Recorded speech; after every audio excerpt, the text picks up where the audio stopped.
Hello guys, welcome to my YouTube channel. My name is Danny Sebastian, and today what I'm going to share with you guys is an unboxing of RC helicopter HX708.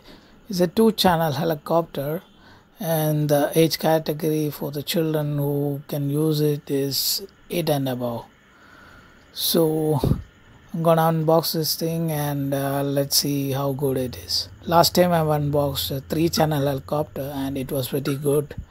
So let's see how this two-channel helicopter will work. This one cost me around 1039 rupees, and the 3-channel one which I bought was around 1750 rupees.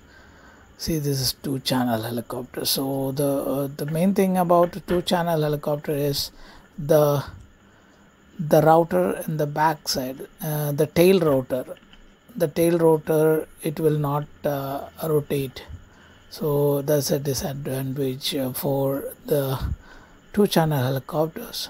So basically we can't move it forward or backward, sideways. It's like that. That's a disadvantage with the two-channel helicopter. So I'm gonna unbox. I'll fly this thing and let's see how it works. Right.